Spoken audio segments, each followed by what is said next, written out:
여러분은 지금 통장에 얼마 정도의 돈을 모아두고 계신가요? 굳이 통장이 아니더라도 주식이나 부동산 등에도 재산이 나눠져 있고 연금을 수령하는 분들도 있을 것입니다. 누군가는 꽤나 여유롭게 그동안 돈을 모아두고 은퇴 후 현금 흐름을 충분히 준비해 놓았을 것이고, 누군가는 자식들을 도와주거나 나 자신 혹은 다른 가족의 건강이 악화되어 돈을 거의 모지 못했을 것입니다. 사실 노년의 돈은 중요합니다. 노년의 돈이 중요하지 않다고 말하는 사람은 그저 있어 보이려고 그런 말을 하는 것일 뿐입니다. 돈이 있으면 당연히 긍정적인 면이 많습니다. 이는 아마 굳이 말을 하지 않아도 다들 아실 것입니다. 물론 돈이 있다고 마냥 또 좋기만 한 것은 아닙니다. 돈이 있으면 자식들끼리 갈등이 생길 수 있고 사기꾼들이 접근하는 등 주변에 파리들이 꼬일 수 있습니다. 그렇다고 해도 대부분의 사람들은 그래도 돈이 없는 쪽보다는 있는 쪽을 택할 것입니다. 돈을 잘 모았다면 그 돈을 잘 지켜야 하고, 돈을 별로 모지 못했다면 내가 할 수 있는 돈 되는 일을 찾아야 합니다. 하지만 건강이 별로 좋지 못하거나 다른 특별한 이유로 일도 할 수 없게 된다면 사실 나라에서 지원해주는 제도에 의존하는 것 말고는 방법이 많지 않을 것입니다. 이렇게 돈을 모을 수 없는 상황이 된다면 돈이 없어도 행복하게 살 수 있는 법을 아는 것이 중요합니다. 사실 삶의 궁극적이고 진정한 목적은 행복이지 돈이 아닙니다. 그렇다면 돈이 좀 없어도 어떻게 인생 말년을 행복하게 지낼 수 있을까요? 미국 하버드 의대에서 85년 동안 2천여 명의 일생을 추적조사한 결과 사실 행복의 핵심 조건은 돈이 아닌 인간관계라고 합니다.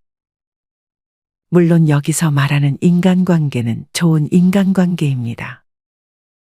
이렇게 행복의 핵심 조건이 인간관계인 반면 사람들이 가장 스트레스를 많이 받는 압도적인 1위도 바로 인간관계입니다. 당연히 여기에 해당하는 인간관계는 안 좋은 관계, 불필요한 관계가 될 것입니다.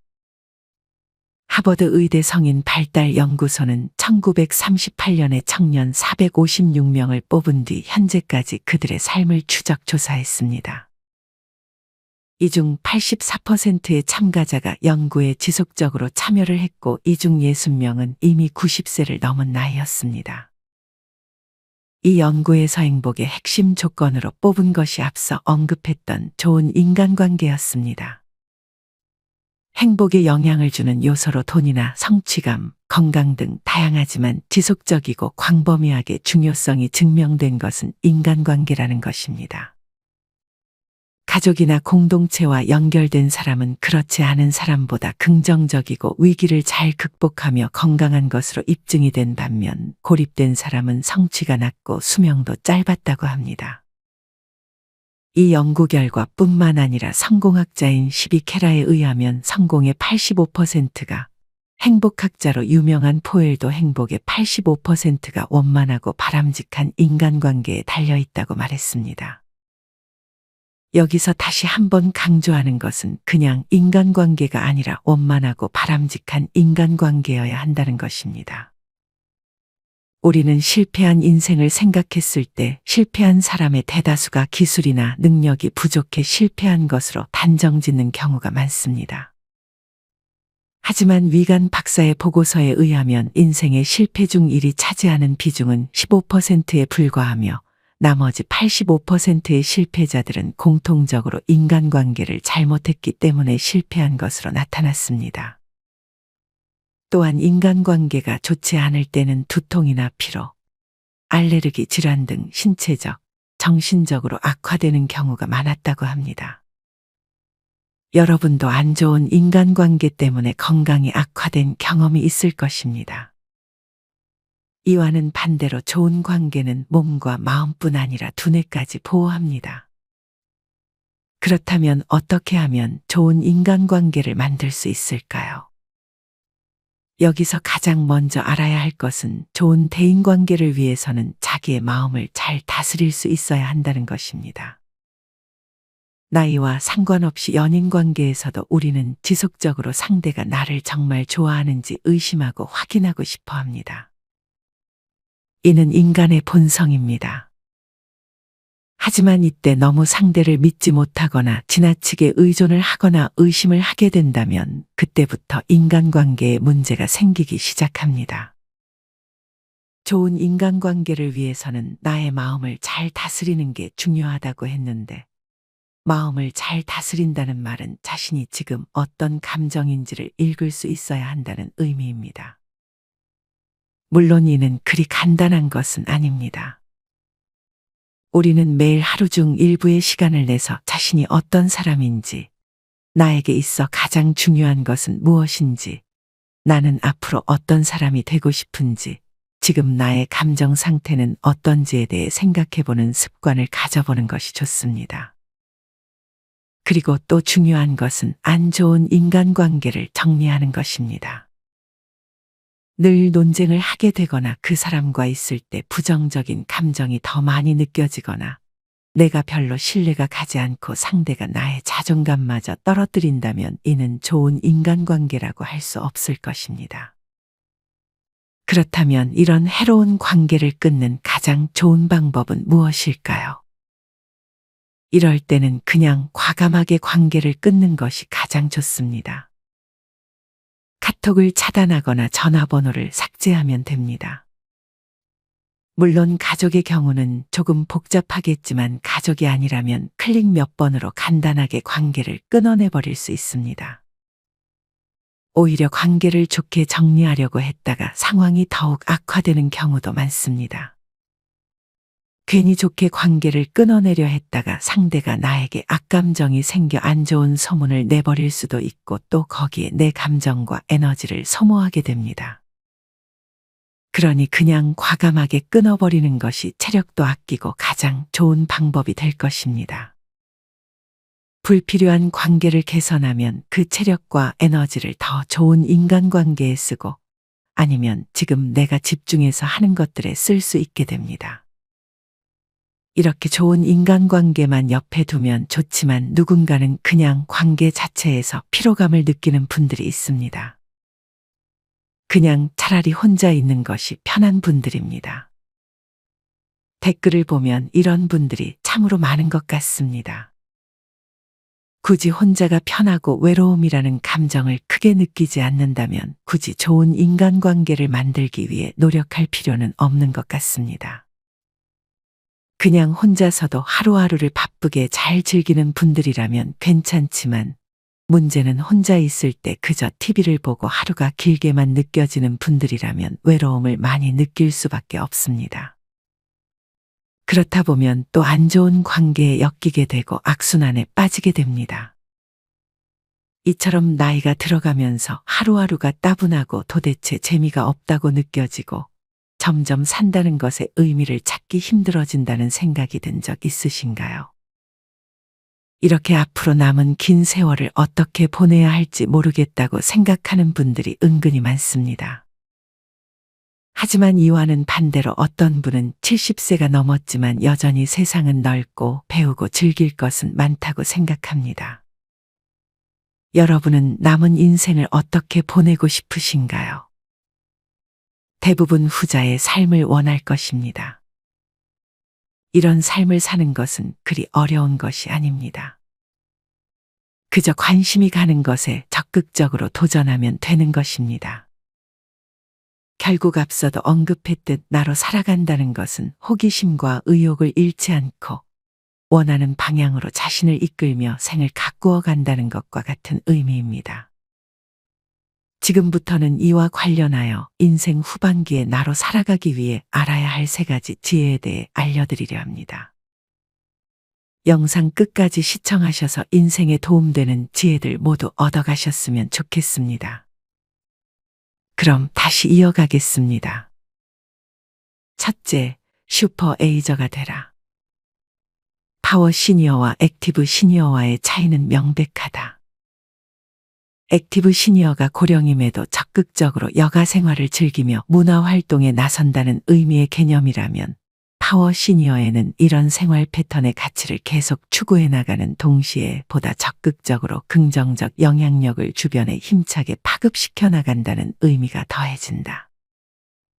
바꿔 말하면 액티브한 삶을 유지하거나 단순히 연장하는 데에 그치지 않고 새로운 힘의 원천을 만들어가면서 보람있는 삶을 재창조해 나간다는 뜻이다. 나이도 50에서 60대 또는 60에서 70대로 국한할 필요가 없다. 도전의식과 의지만 뚜렷하면 80대 이상이라도 얼마든지 파워 시니어가 될 수 있다. 가치로만 따지면 더 큰 의미가 있을 것이다. 파워 시니어의 삶을 실천하는 과정에서 남들의 평가는 아무런 상관이 없다. 오로지 본인의 기준으로 오늘보다 내일이 낫고 내일보다 모레는 더 나은 발전적인 삶을 지향하면서 생활하면 그만이다. 그러다 보면 그 가치는 자기 자신뿐 아니라 물이 스며들듯이 다른 사람들의 삶에도 흘러들어 선한 영향을 미치게 되고 나아가서는 사회의 물줄기를 긍정적인 방향으로 바꾸는 데도 큰 도움을 줄 것이다. 그러면 과연 구체적으로 어떻게 사는 것이 파워 시니어의 삶인지 자연스레 궁금해진다. 사실 정해진 답은 없다. 있을 수 없다는 것이 더 정확한 대답일 것이다. 각자가 살아온 인생의 여정과 현재 처한 상황 그리고 앞으로 지향하는 인생 목표에 따라 수백 수천 가지의 길이 있을 수 있기 때문이다. 결국 중요한 것은 그 속에 일관되게 흐르는 마음가짐이며 나아가서는 정신이다. 살아갈 날이 살아온 날보다 짧을 수밖에 없는 시점에 서서 어떻게 하면 훗날 결코 시시하지 않은 삶을 지향했고 그렇게 되도록 후회 없이 노력했다라고 행복한 미소를 지으며 생을 마무리 지을 수 있을까를 고민하기만 한다면 그 자체로 이미 파워 시니어의 삶에 입문한 것이나 다름없다. 그러한 마음가짐과 정신이 있다면 나이 들어서도 얼마든지 활력을 유지하고 보람있는 삶을 만들어 나갈 수 있다. 슈퍼에이저라는 용어가 있다. 우리나라에서는 슈퍼노인으로 번역되기도 한다. 이 표현은 비교적 최근인 2007년 미국 노스웨스턴 대학교의 신경과 의사인 마르셀 무술람이 처음 사용했는데 80세 이상의 나이에도 몇십 년 더 젊은 중장년층 못지않은 기억력과 인지기능을 지닌 사람을 일컫는다. 그런데 2016년 미국 하버드 대학교 부설 매사추세츠 종합병원 연구진이 슈퍼에이저 개념을 일반적인 은퇴 연령인 60세 이상으로 확대해 새로운 각도에서 분석한 흥미로운 연구 결과가 뇌신경과학 분야 국제학술지인 저널 오브 뉴로사이언스에 발표되었다. 연구진은 60에서 80세 사이의 노인 40명으로 구성된 그룹과 18에서 32세 사이의 건강한 젊은이로 구성된 41명 그룹 사이의 기억력을 비교했다. 40명의 나이든 그룹에는 각각 슈퍼에이저에 해당하는 17명과 일반 범주의 23명이 포함되어 있었다. 연구진은 이들에게 16개의 명사 단어 목록을 6번 읽고 나서 20분 후에 각자 기억할 수 있는 최대한의 단어를 말하게 했다. 일반 노인은 9개 이하의 단어만 기억하는 데 비해 슈퍼에이저 그룹은 14개 이상의 단어를 기억해냈다. 이런 슈퍼에이저 그룹의 기억력을 다시 젊은이 그룹과 비교하니 거의 같은 성적이 나왔다. 그 후 MRI 뇌영상을 촬영해 각 그룹을 비교 분석했다. 분석 결과 기억력과 학습에 관여하는 대뇌피질 영역이 슈퍼에이저들은 일반 노인들에 비해 현저히 두터웠으며 건강한 젊은이들과 비교해도 뒤지지 않을 정도였다. 사람의 기억력은 보통 30대의 정점에 도달한 뒤 그 후 점점 감소하는 것으로 알려져 있다. 노화에 따른 관련 두뇌 조직의 위축 때문이다. 그러나 슈퍼에이저 그룹에서는 이런 위축 현상이 관찰되지 않기 때문에 젊은이 못지않은 기억력과 인지능력을 유지할 수 있다는 것이다. 결국 기억과 인지활동에 관련된 두뇌 영역을 젊었을 때처럼 활발하게 유지할 수 있는 최선의 방법은 정신적이든 육체적이든 무엇인가 힘든 과제를 꾸준히 수행하는 것이다. 문제는 이 두뇌 영역의 또 다른 기능 때문에 힘든 활동을 많이 하면 피곤이나 좌절 등의 불쾌한 감정이 함께 생긴다는 것이다. 일상생활에서 어려운 수학 문제를 풀거나 한계에 가깝게 육체적 활동을 할 때 생기는 느낌 말이다. 이런 느낌 때문에 우리는 도전을 이어가지 못하고 쉽게 포기하게 된다. 슈퍼에이저가 되는 길이 어려운 까닭이 바로 여기에 있다. 슈퍼에이저가 되는 길 가운데 가장 대표적인 것이 외국어 공부다. 파워 시니어도 마찬가지일 것이다. 그런데 파워 시니어나 슈퍼 에이저가 되기 위해 힘든 어학 공부를 한다는 게 그 뜻과 이상은 좋아도 현실적으로는 너무 막연하고 공허한 목표일 수 있다. 아무리 이론이 그럴듯해도 미래의 계획이 중요한 젊은이가 아닌 다음에야 나이가 웬만큼 든 사람에게 힘든 공부를 시작하거나 계속해야 할 가치가 있는지에 대해서 답을 줄 수 없기 때문이다. 즉 뚜렷한 동기부여가 되지 못한다. 외국어 공부가 구체적이고 실용적인 목표 없는 소일거리에 지나지 않는다면 들이는 노력과 시간 그리고 비용에 대한 가성비를 진지하게 생각해 보지 않을 수 없다. 이상은 멀고 막연하지만 현실은 가깝고 실제적이기 때문이다. 그런 의미에서 나이 들어서 하는 외국어 공부를 통해 얻을 수 있는 이점들을 구체적으로 한번 살펴보기로 하자. 1. 노년 생활에 활력이 된다. 나이가 들어가면서 하루하루가 따분하고 도대체 재미가 없다. 점점 산다는 것에 의미를 찾기 힘들어진다. 앞으로 남은 긴 세월을 어떻게 보내야 할지 모르겠다. 이런 식의 좌절감과 한탄을 종종 듣는다. 외국어 공부는 이런 노년 생활의 나태함, 무료함을 일시에 해결해 줄 수 있다. 시작하는 순간 새로운 배움에 대해 긍정적 전율을 느낄 것이며 계속하는 동안 매일매일 즐거운 긴장감을 경험하게 될 것이다. 그리고 그 과정을 통해 조금씩 발전하는 자신의 모습을 본다면 말로 표현할 수 없는 생의 활력이 솟아난다. 2. 자신감을 갖게 해준다. 매사에 자신감은 정말 중요하다. 자신감을 잃으면 우울해지고 우울해지면 각종 정신적, 육체적 질병에 걸리기 쉬워진다. 특히 노년에는 그렇지 않아도 육체적 쇠퇴에 따른 상실감이 큰데 정신적 자신감마저 잃어버리면 그야말로 날개 없이 추락하게 된다. 바로 이럴 때 외국어 공부는 자신감 회복에 큰 도움이 될 수 있다. 나도 외국어를 잘할 수 있다. 나도 아직 새로운 도전을 할 수 있다. 나에게도 여전히 공부할 수 있는 지적 능력이 있다. 어떤가?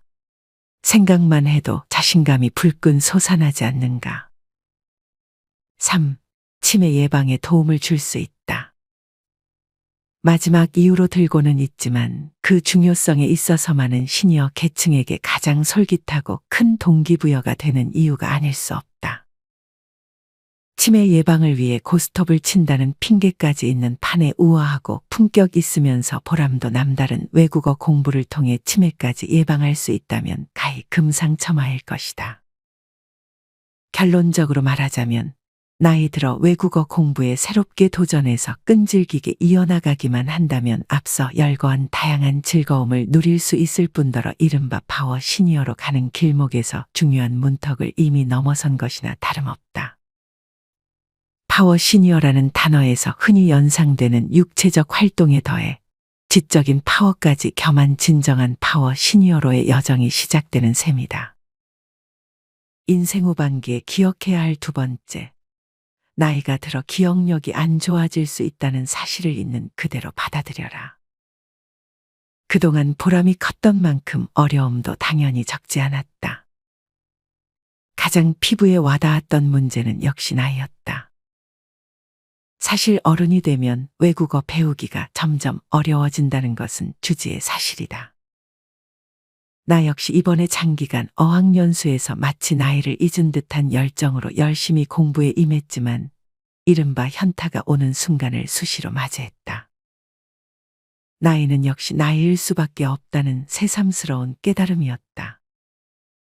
무엇보다도 과거 젊을 때에 비해 떨어진 기억력을 절감했다.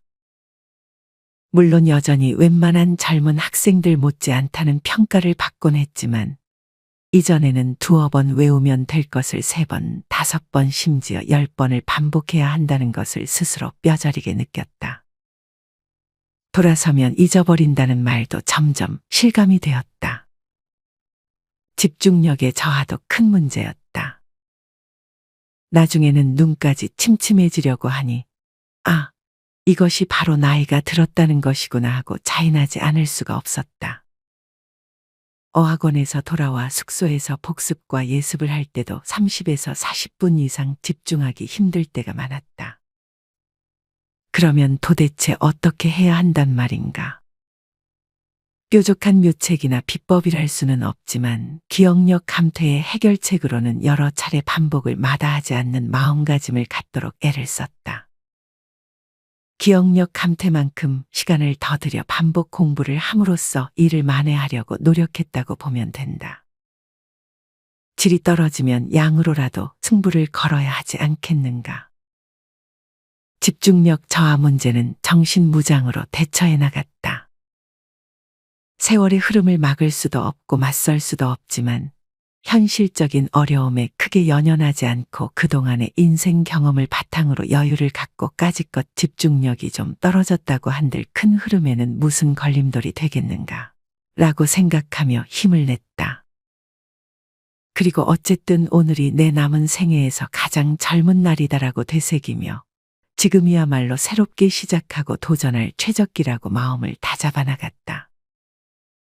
결국 시니어의 공부 성패는 드러나는 눈앞의 어려움에 결코 주눅들지 않고 인생의 오랜 경험을 바탕으로 계속해 나가면 언젠가는 이루어진다라는 정신을 마음에 제대로 담는 데서 결정될 것이다. 갈 길이 멀다는 것도 오히려 큰 위안이다. 끝이 어디일지는 모르지만 걸어가야 할 길에서 푸른 나무와 맑은 새소리를 만나고 마주치는 옹달샘에서는 보람과 가치라는 물이 샘솟을 것이라는 것만은 자신하기 때문이다. 인생 후반기에 기억해야 할 3번째, 매일매일 잘 익어가는 사람이 되라. 2017년 욜로라는 단어가 혜성처럼 등장해 강력한 해일처럼 우리 사회를 휩쓴 적이 있었다. 서양에서 꽤 오래전부터 있던 You Only Live Once라는 표현을 2011년 캐나다의 한 래퍼가 노래에서 욜로라고 줄여 부른 이후 대중화되었다. 그런데 뒤늦은 2017년 갑자기 한국 사회에 뜨거운 유행어가 된 것은 그 전에의 꽃보다 청춘 아프리카 편이라는 한 케이블 TV 프로그램에서 어떤 출연자가 홀로 여행하는 금발의 외국인 여성에게 대단하다고 칭찬하자 그 여자가 욜로라고 대답한 것이 계기였다고 한다. 어쨌든 욜로의 등장 이후 적지 않은 사람이 열광하며 사회적 일탈을 감행했다. 그러나 왜 한 번밖에 없는 인생이라고 하면 이렇게 자유분방한 일탈과 쾌락 추구와만 연관 짓는 것일까? 발상을 달리하여 한 번밖에 없는 인생이기 때문에 더 의미 있고 더 가치 있는 삶을 살아야 하지 않을까? 한 번밖에 살 수 없는 숙명이기에 오히려 더 진지하게 삶의 긴 노정을 알차게 계획해야 하지 않을까? 이런 생각이야말로 파워 시니어로 가는 길에 중요한 출발점이 될 것이다. 호수 위에 우아하게 떠있는 백조의 자태는 물밑에서 쉴 새 없이 움직이는 발의 존재 덕분이다. 그런데 사실 백조가 물 위에 그냥 떠있기만 할 때는 발을 요란스럽게 움직일 필요가 없다. 속이 빈 뼈와 몸속의 공기주머니, 꼬리 근처에 있는 기름샘에서 분비되는 기름을 발라 방수 기능을 더한 깃털 등의 부력 장치가 있기 때문이다. 백조가 물밑에서 보이지 않는 발을 열심히 움직여야 할 때는 앞으로 나아가거나 역류에 대항하여 자세를 유지할 때다. 언어 공부뿐 아니라 노력이 동반되어야 하는 세상 모든 일이 이와 같을지도 모른다. 타고난 재능, 능력, 지력, 체력 그대로의 모습만으로 살고자 하면 구태여 노력이라는 이름으로 애를 쓰지 않아도 된다. 그러나 인생 여정에서의 의미 있는 전진을 위해서 또 때로는 퇴보를 막기 위해서는 백조발의 움직임처럼 남모르는 노력이 필요하다는 것을 깨달아야 한다. 세상에 존재하는 수많은 종류의 술 중에서 고급품을 따지는 가장 중요한 기준은 술의 숙성에 있다. 숙성 과정을 거쳤느냐 거치지 않았느냐 또 얼마간 어떤 식으로 거쳤느냐에 따라 고급술의 여부가 결정된다는 뜻이다. 세계적으로 숙성 과정을 반드시 거치는 술 중에서 가장 대표적이면서도 유명한 술로는 위스키와 코냑이 있다. 그런데 이런 술도 발효와 증류 과정만을 마쳤을 때는 우리가 아는 위스키와 코냑과는 거리가 멀다. 단순한 투명한 때깔의 거친 느낌이 나는 풋내기 술에 지나지 않는다. 이 세련되지 못한 술을 오크와 같은 나무통 속에서 짧게는 수년간 길게는 수십 년간 담아서 숙성해야만 진정한 명품 술로 변한다. 숙성 과정에서 거친 나무 표면으로부터 끊임없는 자극과 상처를 받아가며 그 진정한 맛과 깊이를 더해가는 것이다. 마치 술의 세월의 풍상을 겪게 하는 것과 같다. 어떻게 생각하면 우리네 인생과도 전혀 다를 바가 없다. 까칠한 나무통은 바로 우리가 매일같이 일상생활을 해나가고 있는 사회와 다를 것이 없다.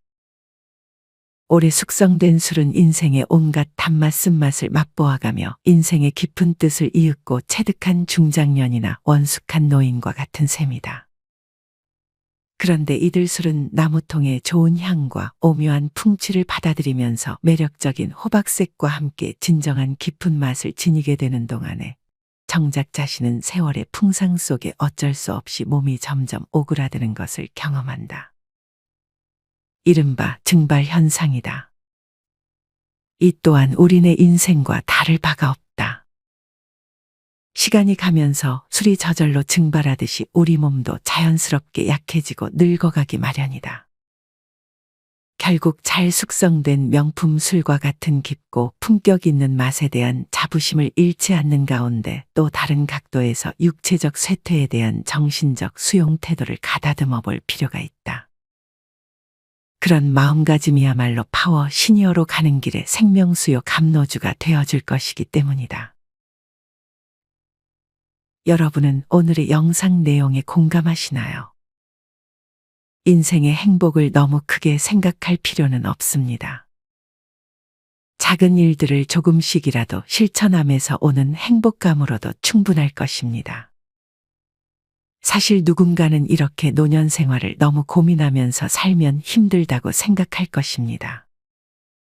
어떤 분은 그저 혼자서도 남과 비교하지 말고 마실 물, 먹을 음식, 누울 자리, 읽을 책만 있다면 감사하며 노년을 단순하게 살아가는 것이 좋다고 합니다. 이 말도 맞는 말이라고 생각합니다.